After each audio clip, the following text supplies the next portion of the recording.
welcome to In Search of Black Power. I'm Lawrence Grand Prix, Director of Research for Leaders of a Beautiful Struggle. I'm Rasheem, social scientist and independent scholar. So today we have another two-part episode for you all. So Rasheem and I both read the book, When Affirmative Action Was White.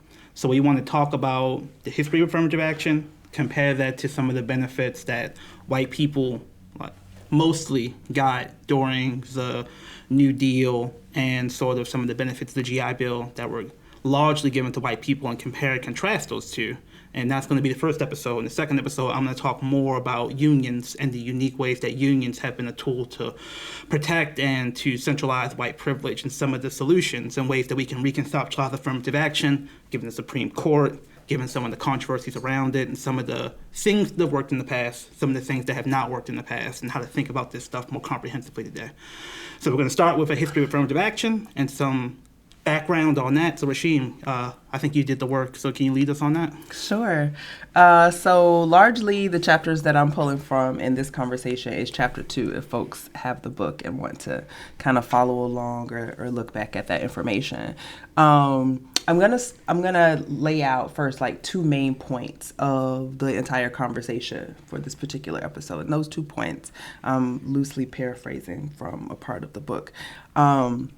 And that is point 1, by not including occupations in which African Americans primarily worked, and by organizing racist patterns of administration, New Deal policies for Social Security, social welfare, and labor market programs restricted Black prospects while providing positive economic reinforcement for the great majority of the white citizens. That's the main point of the conversation. And then the second main point is that the combination of unprecedented access to government support and powerful discrimination generated by local administration produced racial differences in aid distribution.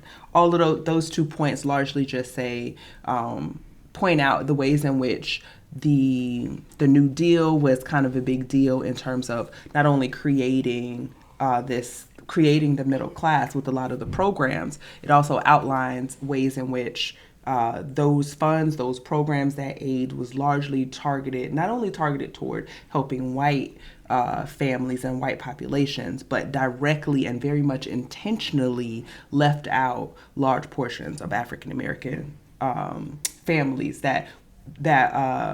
and there are policies that we're still benefiting from today. There's policies that those generations in the 30s, 40s, and 50s, 60s, and 70s are still reaping some of those benefits when we talk about where the origin of the middle class and how it came to be and that sort of thing. So again, the book is When Affirmative Action Was White. So most of us kind of are familiar with affirmative action, but I'm just going to give a brief, super brief background of affirmative action and kind of how it came to be, and then a little bit more on why this conversation is a bit important. So if we look at affirmative action in terms of a timeline of corrective, so to speak, ways in which government work to correct some of the racial disparities, right? So we could start with, let's say, 1954, U.S. Supreme Court, Brown versus Board of Education, rules separate but equal doctrine violates the Constitution, right? That's an effort to kind of correct some of those discriminatory practices. Then 1961, you have President Kennedy creates the Council on Equal Opportunity. It's an executive order, and this ensures that federal contracts hire people regardless of race, creed, color, or national origin. Then you have the 1964 Civil Rights Act that renders discrimination itself illegal in the workplace. Now, go ahead. Just so, because I was actually wondering this, so if other people are wondering this, in government officials, the first use of the actual term affirmative action is tied to Kennedy's Executive Order 10924, which was dealing with equal opportunity for things like government contracts.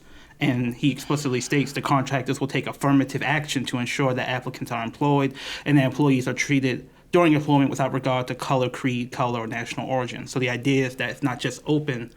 It becomes a concept where you don't just open it to everybody. You take affirmative steps to promote diversity within the workforce. And I wanted to bring it up because, and we'll probably talk about this more later, affirmative action ends up focusing almost exclusively on elite college applications. But many people argue that it's a more productive, effective, and more middle-class vision of affirmative action to focus on affirmative action in things like construction jobs, which seems like these government contracts would have impacted. Government service jobs in terms of like all the things the government pays to do in states. Affirmative action can ensure that those workforces are more diverse, but that's not what affirmative action became. And documenting some of why that is I think, important in understanding some of the things we'll talk about in part 2 in terms of solutions and ways we're going to have to rethink affirmative action going forward. But I just wanted to sort of, for people to know where the term came from, at least in terms of official American government context. Yeah, no, that's perfect.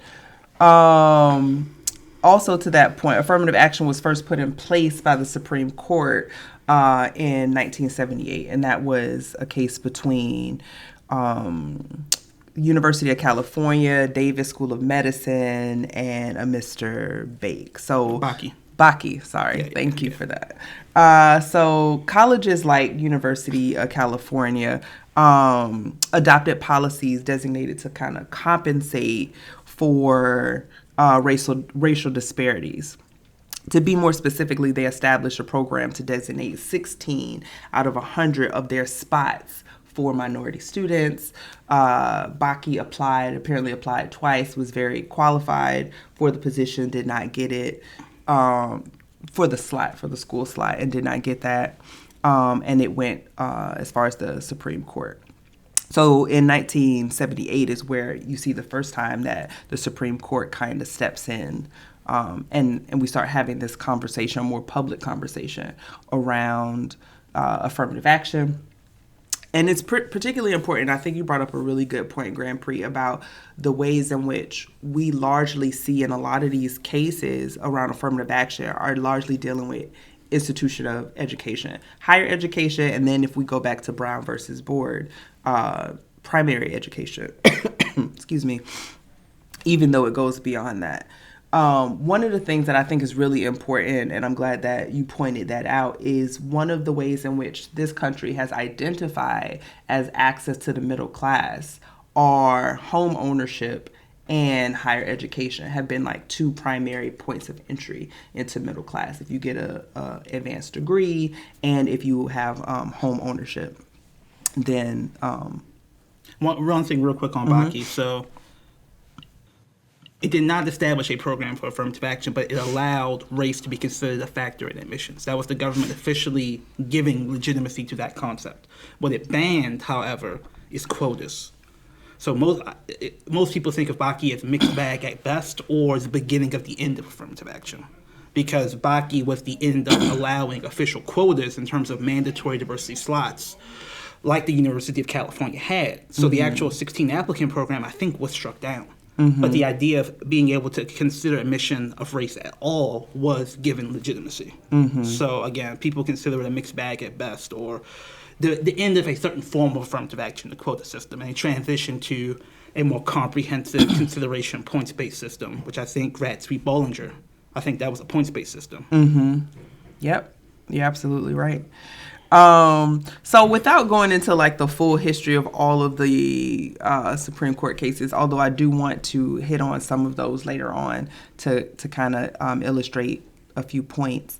The thing that I want to bring us back to as we look at affirmative action, we look at some of the origins of it, some of the beginning cases of it, and then in that very clear definition, how did you put it, Grand Prix? It was them deciding that they were going to affirmatively, what was your wording? Well, there's a difference between, because you see it on applications, right? We are equal opportunity employer. Yeah. Equal opportunity is not really the same thing as affirmative action. Yeah. Equal opportunity means almost like colorblindness, right? Affirmative action is color consciousness. Like, we're going to actively pursue and prefer applicants of a historical minority oppressed background, which is distinct from what you see from like the EEOC is like equal opportunity employer, right? So the idea of actually intentionally taking an affirmative step to diversify the workforce, an affirmative step to put more people in positions who are historically oppressed is distinct from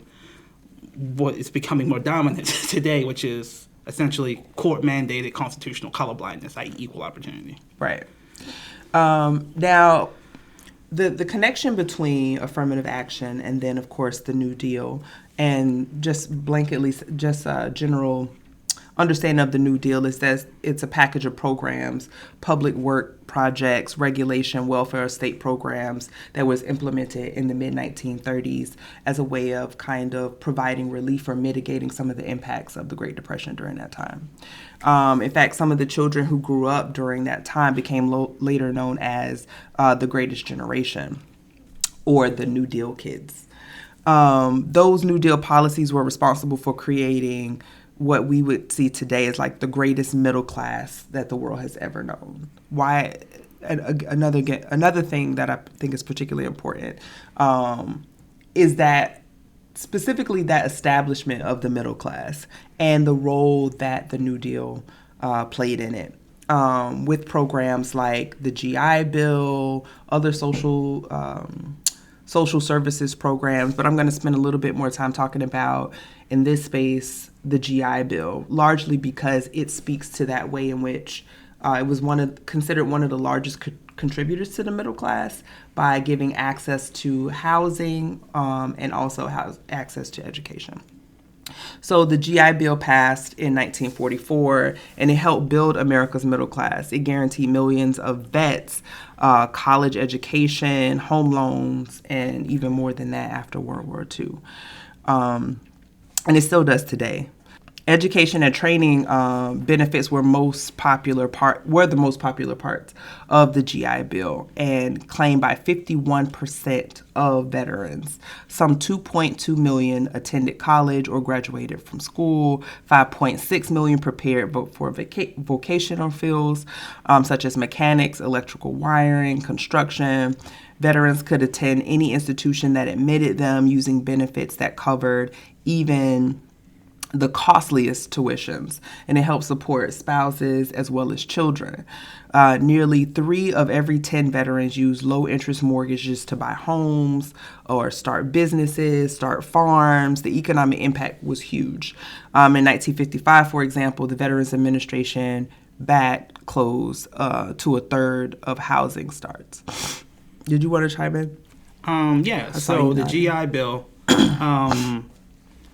I think people don't understand that America was a rural, almost like poor country, obviously during the Great Depression. So this idea of these big sprawling cities, the built-up metropolises, that didn't exist until the 50s, until the era of the GI Bill. So the America that we know, the America that people are asking for inclusion into, was built by the GI Bill. And the idea that GI Bill was racially disparate in terms of who benefited is a huge part of the argument. Because in terms of like affirmative action, this isn't a weird concept. That's why I want to do an episode on it. It's like people don't think of all the money people gave as affirmative action, but if you are giving some people this massive head start and other people just a little bit of crumbs, yeah, you are giving them something, but you've given this white population such a massive advantage that even though you're giving black people some things, you still are basically having an affirmative action program for the white folks. Exactly. So when you have admission slots that are guaranteed for black people, people say, oh, that's not fair, that's racism, that's a problem. But the idea that the program on its face was universal, but its impact was targeted to giving white people more of a leg up. The author is arguing that is basically affirmative action for white folks. Absolutely. But yeah, can you talk more? I mean, I'm sure it's in the outline, but just so we know the GI Bill is, but because it was on face universal, how did it have such racially disparate impacts? Yeah. So even though the bill helped white Americans prosper and accumulate wealth and powers, it didn't deliver on that promise for African Americans or for veterans of color. In fact, the wide disparity in the bill's implementation ended up helping dramatically expand some of the wealth and educational gaps that happened in the civil rights between white and black Americans. While the GI Bill language, it didn't specifically exclude African American veterans from the benefits, it was structured in a way that ultimately shut the doors for 1.2 million black veterans who had fought in World War II.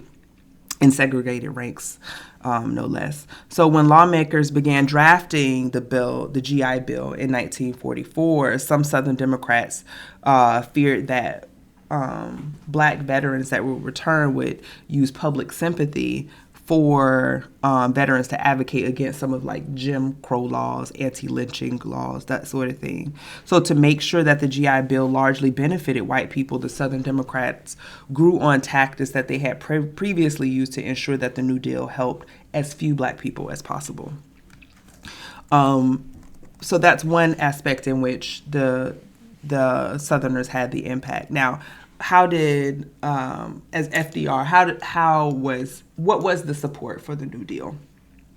So largely, it seemed that the only way in which FDR could get support for the New Deal is if Southerners supported it, and the only way that Southerners would support it is that if there was some stipulations. One, this bill had to be completely silent around the anti-lynching bill.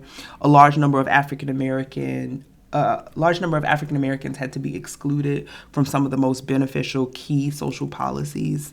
The Navy, for example, excluded African Americans completely, and the Army closed all but 7 units. Roosevelt had brought Social Security to domestic workers. Had not brought Social Security to domestic workers or farmers. And over half of African Americans that worked in those two fields. They were either domestic workers or they worked in agriculture. So the bill excluded them just by nature of excluding those occupations wherein they worked mostly. Southern Democrats affected New Deal legislation in several ways. They carved out exceptions in the bill, regulating businesses, such as bills setting minimum wage and farming for domestic services, since that work was performed in the South predominantly by African Americans. They slowed down the growth of the labor movement, tried to block efforts to unionize in the South, suspecting rightly that, of course, union were motors of racial integration. To paint a picture, a little bit more of a picture during that time period, most folks already know it was the Great Depression, but there was already an even greater depression for African American families, as one might can imagine. And as a source of reference, there is a book written, An American Dilemma by Gunnar Myrdal. I'm not sure if I'm pronouncing Gunnar it. Myrdal. Oh, thank you. Gunnar Myrdal, in 1944. And in that book, Myrdal talks about the economic situation of Negroes in America. So the masses of Negroes in the South lived in segregated slum quarters. They owned very little property. Housing was inadequate. Even when you break it down and look at the farm labor, because remember, as it was mentioned earlier, primarily most African Americans who worked during that time, they worked either in agriculture or they did domestic labor. So if you look at farm labor, which is a huge part because it dominated the Southern economy. 53% of the people in the country who worked in agriculture worked in the South in 1930s. 40% of those were classified as laborers and were Black in the 1940s. 55% of those regions were sharecroppers. So as you can see, excluding that population is excluding a large number of African Americans by not even having to say no Black folks or no African Americans. They just did it basically largely by occupation. And just for people that have some context, just for how dire the situation is in the South, and just the book has this quote. In 1940, 97% of Black rural dwellings lacked electricity. Urban housing was not much better. A national health survey discovered that just 10% of white families in the cities lacked indoor water supply, but 60% of Blacks did not have water in their kitchens, 75% in their bathrooms. In Birmingham, Charleston, and Jackson, Mississippi, more than 90% had no facilities of this kind at all. And whereas urban whites in the South cooked with gas or electricity 90% of the time, the comparable Black figures varied from a low of 1% in Jackson, Mississippi to 49% in Dallas. So I just wanted to point out Jackson having this long history of infrastructural neglect kind of mirrors the reality of what we're seeing in Jackson today with the water situation being horrible. Like, this is a legacy going all the way back to, the early 20th century. And that was part of the point about why this was white affirmative action, because when you were able to give white people these added benefits because they didn't work in racialized fields that were excluded, they were able to build up their infrastructure. They were able to build up people cooking with electricity, the water pipes, paying residential property tax because they own homes. And all these things compounded to make white areas more infrastructurally stronger property tax bases, and make black areas less infrastructurally strong, less strong tax bases. And this is the aggregate effect, so people can understand why the pipes in Jackson are piping out black water that's utterly undrinkable, despite the fact that, this effort of the New Deal and the war on poverty was supposed to rise up people from those realities. It's just there was no ability to have the widespread prosperity to build up the infrastructure. And because, again, affirmative action is a very individualistic way of thinking about power. Either individual have Social Security, either individual have unemployment insurance. But all those individual choices aggregate into the power and institutional stability communities have, right? So just really understanding how these choices compounded over and over and over to the point where we are today. Good point, bringing that up. Another thing to point out, most black farmers were tenants or sharecroppers themselves, but not exactly owners. Sharecroppers were dependent and immobile. Debt tied them to a particular plan, and rather than being paid wages, they were paid a portion of the product, and which meant that they were vulnerable to drops in price for some of the commodities that they sold. Another point of reference for folks who wants to look up this further, Allison Davis reported in her classic study Deep South in 1941 that most tenants, families between 33 and 35 lived in a semi-starvation. In 1937, the average per capita income in the South was $314, contrasting with $604 in other states. Cash receipts for cotton, the region leading crop, plummeted from 1.4 million to 550 million. 1.4 billion to 550 million between 1929 and 39, destroying the livelihood of many black families. So as you can see, again, I just want to, the point of emphasizing in a Great Depression, black folks are in a even greater state of depression in this particular situation and are getting very little, if any, of the resources to get them out of that situation, thereby widening this gap, this wealth gap, and not allowing them to be part of this creation of the middle class that so many folks of the 30s, 40s, and 50s were able to benefit from. And just, because again, people oftentimes wonder, it's like, but if you were in the military, didn't you get something? It's like, well, how did it actually work? So, for example, obviously, if you were black, they were not giving out these home loans, these backing for the home loans in areas that were predominantly black. That's the whole redlining thing. And you literally could not move to an area that was integrated predominantly white because the covenants wouldn't allow you. So you didn't have to write into the bill, blacks don't get home loans from the GI Bill. Mm-hmm. Similarly, and this is something that was interesting in the book, you didn't have to write into the bill that blacks don't go to college for the GI Bill. Because segregation, you could only go to HBCUs. And the HBCUs were so under capacity, it would not have been possible for all the black people who wanted to go to school from the GI Bill to have gone on the GI Bill. Because there literally was not space at the HBCUs to accommodate this potential influx of GIs, right? Mm-hmm. So a ton of GIs got told, basically, there's no room for you. There's no point even applying because we're so full right now. And there was no money for HBCUs to build up their dorms, to build up their institutional capacity, which was not the case for white schools, right? So again, it's like you have this aggregation of experiences where there's no actual formal need to tell black folks, you can't go to college. But the reality of segregation and the reality of not giving money to HBCUs to build up their capacity just basically made it so that white people could go to the University of California, almost it was already for free, basically. But if you were a veteran, especially for free.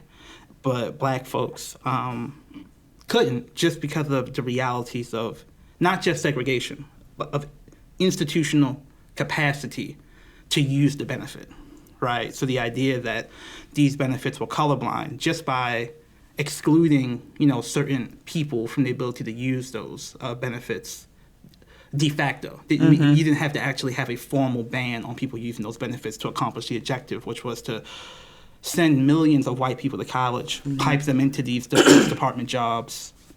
California's middle class is built up off of the Cold War, basically, of piping people into the Cold War jobs after the Second World War. And you didn't need to ban black people from those jobs formally. You could just say you got to have a degree. And ain't no HBCUs giving out degrees in aerospace science or anything akin to that during this time.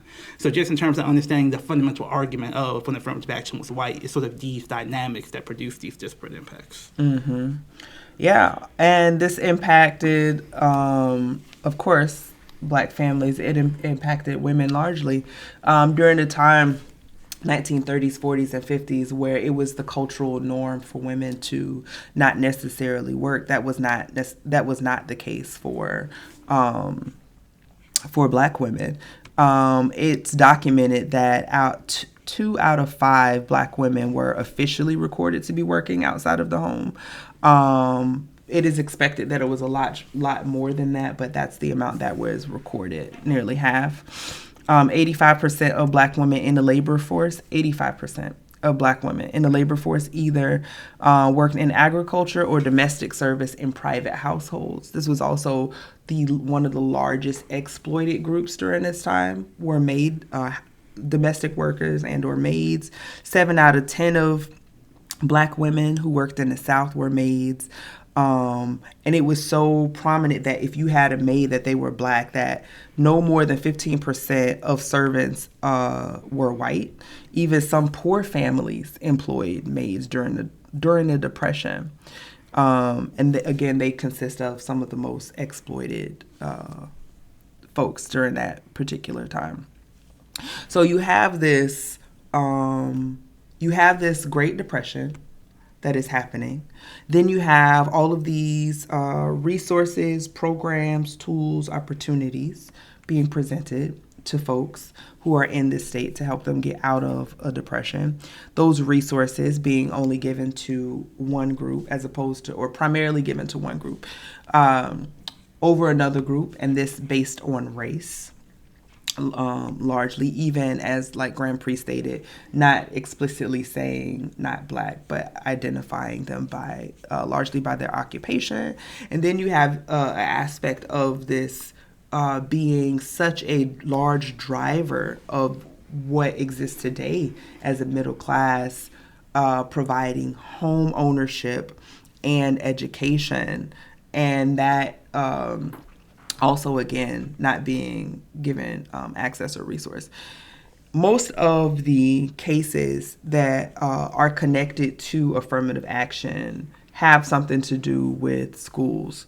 The most recent cases I will just highlight. I won't go through the whole list.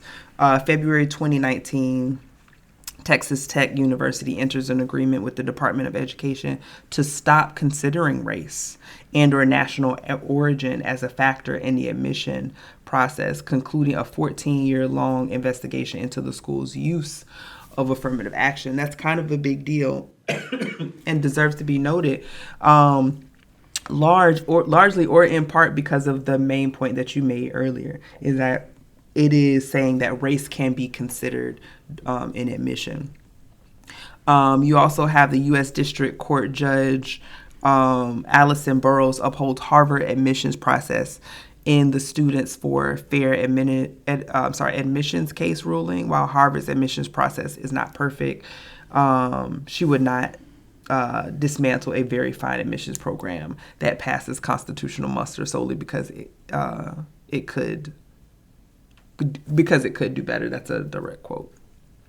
But the one that's the most recent is this year, January 24th, 2022.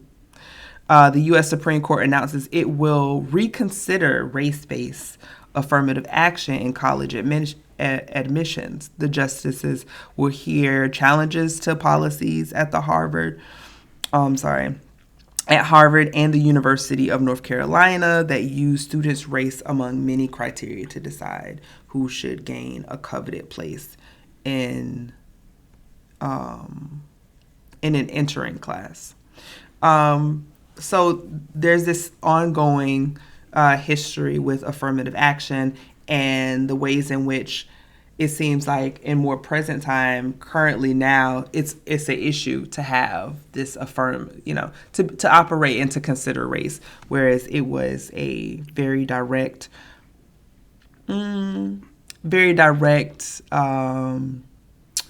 initiative, let's say, of Southern Democratic whites. Yeah.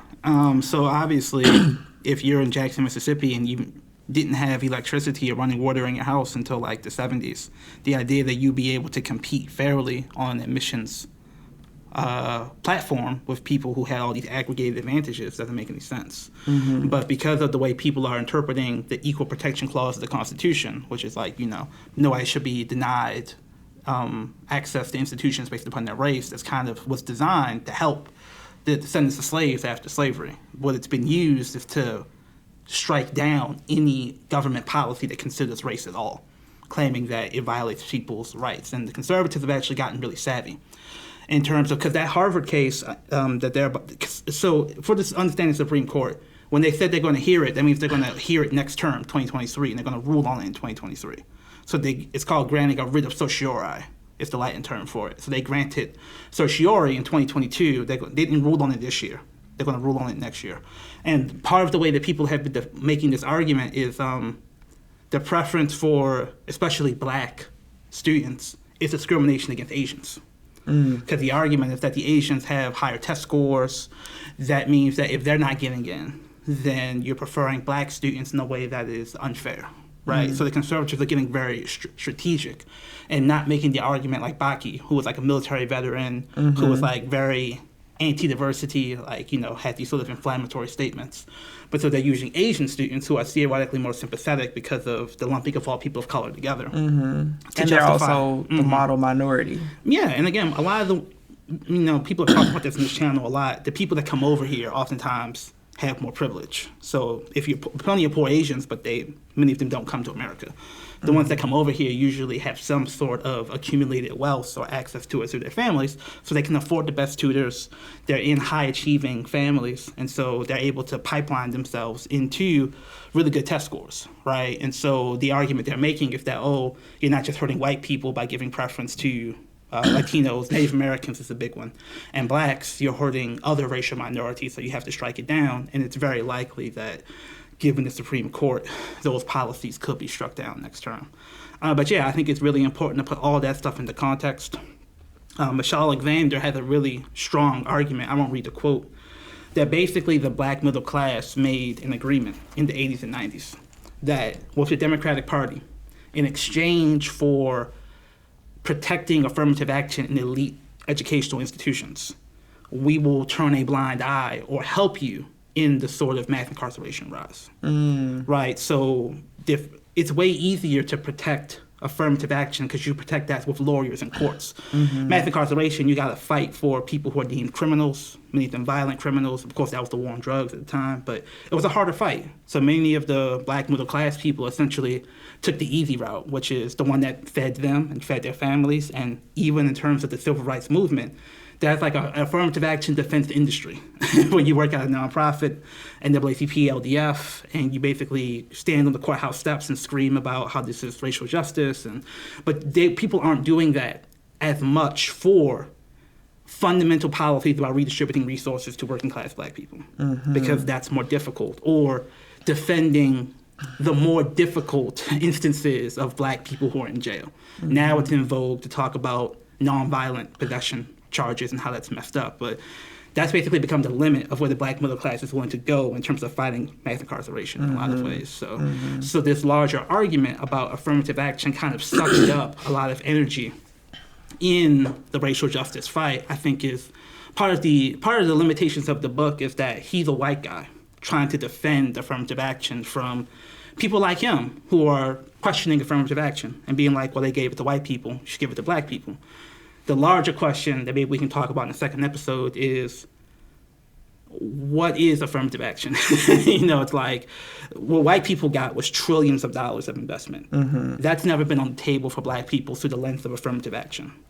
Now, some things have happened that have given black people large infusions of money and power and at least possibility, but many of them were not called affirmative action. Right? So it's important to not allow the debate around affirmative action limit your scope about what you can conceive of politically, and also be very intentional and strategic about seeing where the money and power is, and not just where, obviously it's ridiculous that we can't have a few black people at Harvard. But a few black people at Harvard is probably not going to lead to the massive redistribution of power and resources we all need. So as we think about this argument, how do we think beyond where the debate has gone to where it needs to go? I would also say one of the things that deserves to be pointed out is that even affirmative action as it is written today is not just race-based. It's gender-based. It's differently for folks who are differently abled. So it's a way of, in some ways, trying to, level the playing field in a way in terms of getting access to opportunity and resources, even though it's largely painted as a black thing. It's interesting because it's largely painted as a black thing, but as people have pointed out, the largest beneficiaries have been white women. Right. So again, in the process of protecting affirmative action, being able to specifically focus on how to have the people who are intended benefit, it basically went to all minorities, which of course is going to aggregate within the power of whiteness to the most minority group that's most powerful or attached to power, which is white women. Elizabeth Warren, of course, was basically a diversity hire. She, a conservative legal scholar who was getting diversity hires because she was a woman as she matriculated up through the academy.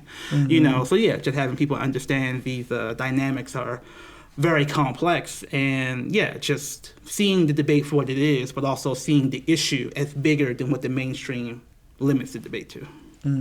Absolutely. So back to the two main points, and I'll just reiterate one of them, and that is one of the things that we hope you got from this conversation and from this episode is how the combination of unprecedented access to government support and powerful discrimination generated by local administration produced racial differences in aid distribution. As we continue to go in search of Black power. So hopefully we'll see you on part 2, and hopefully we'll see you soon. Thank you.